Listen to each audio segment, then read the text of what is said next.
Let's move on. We have a viewer who wants to talk about the provider tax in connection with Minnesota Care, whether or not the panel supports or has any comment about continuing that provider tax. If I understand the state of the law, and you should correct me on this if I'm wrong, but it's this kind of funny. Correct the judge. Listen, it happens all the time. It happens all the time.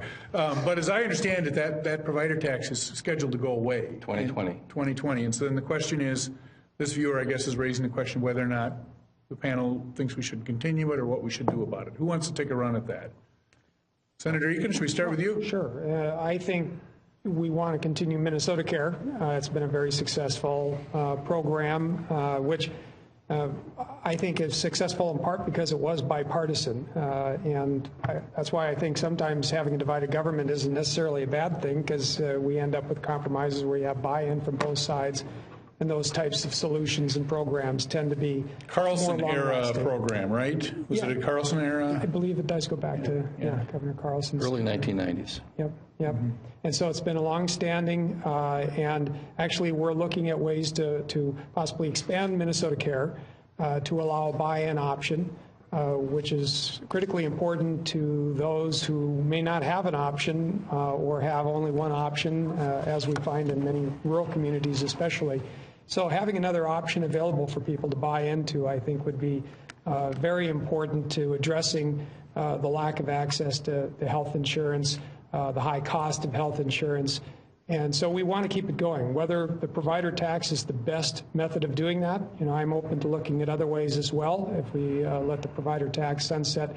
But I think we have to find some way of keeping that program strong and hopefully expanding on it. And the buy-in option, by the way, would have an initial cost to implement, but once it's implemented and up and running, it would be paying for itself through the premiums that people are paying for the Minnesota Care. One of our big concerns, of course, is the cost of health care. What can we do about the cost of health care? Right. And cutting the provider tax or extending the provider tax again beyond 2020 is not going to lower the cost of health care.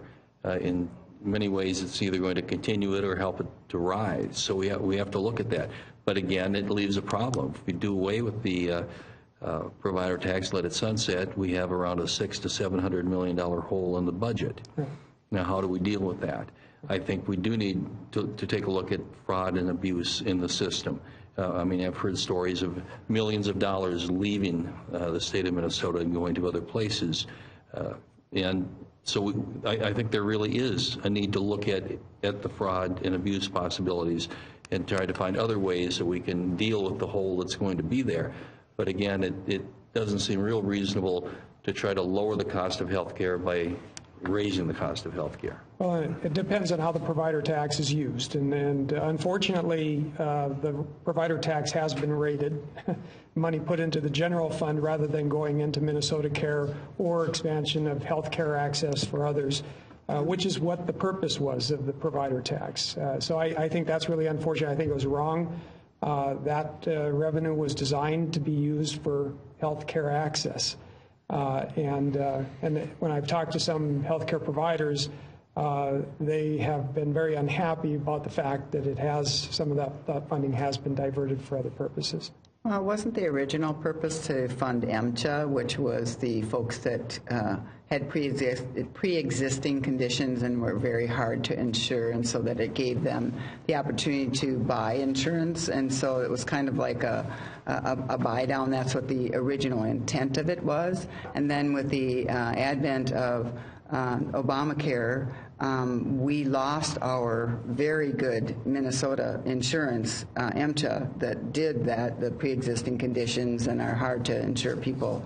And so I think that's where the provider tax started being used for other things, because we no longer had that really great Minnesota insurance. Oh, no. That raiding the provider tax happened in the early 2000s when I was first in there, and I remember that floor fight.